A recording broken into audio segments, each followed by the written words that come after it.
हिंदू राजा राज्याभिषिक्त झालाय. इथल्या 4 शाया म्हणजे एकूण 5 शाया आणि वरची मोगलशाही असं सगळं मिळून जे काही एक पारतंत्र्याचा कालखंड सगळा जो होता तो जवळजवळ जर आपण अभ्यास केला तर 350 वर्षांचा कालखंड होता. ज्या 350 वर्षांच्या कालखंडानंतर महाराजांचा राज्याभिषेक ही एक मधली ठळक घटना आहे. आणि आज आता आपण सगळ्यांना आता सीमाने सांगितलं तसं की त्या राज्याभिषेकाला सुद्धा आज 350 वर्ष पूर्ण झालेली आहेत. मला म्हणायचं एवढंच आहे की सर्वसाधारणपणे महाराजांचं आयुष्य जर लक्षात घेतलं तर ते फक्त 50 वर्षाचं आहे. 51व्या वर्षी तर महाराज गेले. या 50 वर्षातली एक लहानपणातली 15 वर्ष जर सोडली तर जे काही राज्याभिषेकाचं स्वप्न पाहिलेलं होतं जिजाऊ साहेबांनी, शहाजी महाराजांनी स्वतंत्र मराठी राज्याचं जे स्वप्न पाहिलेलं होतं ते शिवाजी महाराजांनी फक्त आणि फक्त आपल्या 35 वर्षाच्या परिश्रमामध्ये पूर्ण करून दाखवलेलं आहे. जे 1645 ते 1680 या 35 वर्षाचं महाराजांचं आयुष्यच आहे फक्त. ती 35 आणि ही पहिली 15. पण या 35 वर्षामध्ये सुद्धा त्या 35 मधली अजून ही पुढची 6 काढून टाकावी लागतील. तर म्हणजे 29 वर्षाच्या परिश्रमामध्ये हा माणूस स्वतःचं एक साम्राज्य जे जगाच्या पटलावरती नंतर कोरले गेलं, ज्याची अस्मिता, ज्याची सत्व, ज्याची प्रेरणा ही सगळी आज 350 वर्षानंतर सुद्धा तितकीच जिवंत आपल्याला वाटतात. एवढं एक साम्राज्य या माणसाने फक्त 29 वर्षामध्ये उभं केलं. आणि आज 350 वर्षानंतर सुद्धा आपण सगळे एका हाकेवरती या एका कार्यक्रमासाठी येऊ शकतो. याचाच खरं तर त्या राज्याभिषेकाचा सार आहे. मी फार नाही बोलणार आहे, फक्त एक पोस्ट या निमित्ताने मी परवा लिहिलेली होती की शिवाजी महाराजांना आज काय वाटत असेल.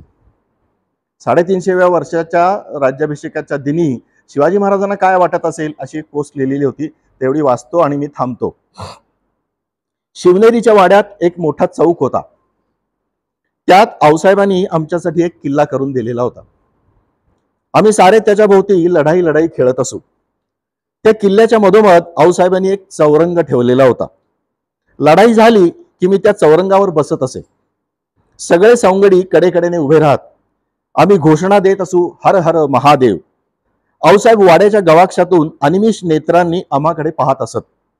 नकळत त्यांच्या डोळ्यात अश्रू तरळल्याचा भास होई. रोज तोच खेळ, रोज तोच खेळ.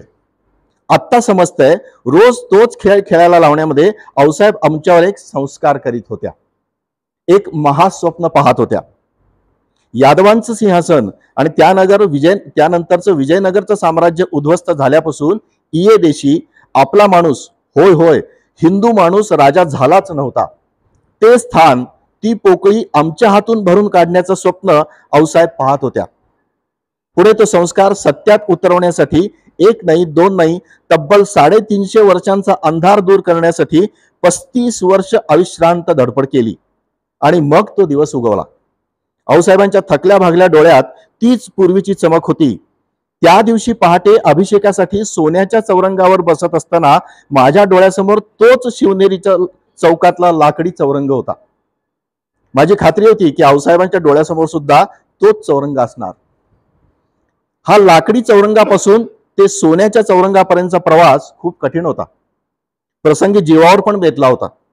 भवानीच्या आणि आऊसाहेबांच्या आशीर्वादाने इथपर्यंत पोहोचलो. सकाळपासून आसपास गर्दी जाणवते आहे. यंदा राज्याभिषेकाच्या सोहळ्याचं 350वं वर्ष सुरू होत आहे. त्या क्षणाची, त्या सोहळ्याची महती पुढची 350 वर्ष टिकून राहील, वर्धिष्णू होईल असं वाटलं नव्हतं.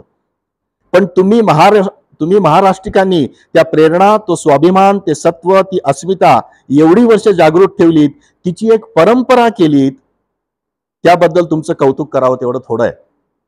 हा, आता उत्सव साजऱ्या करायच्या पद्धती थोड्या उथळ सवंग झाले आहेत हे खरं आहे. पण तो बदलत्या काळाचा परिणाम आहे हेही खरंच आहे. पण त्या पाठीमागची उर्मी, निष्ठा आणि भक्ती तितकीच उत्कट आणि पवित्र आहे हेही मान्य केलंच पाहिजे. जाता जाता एक मागणं मागतो.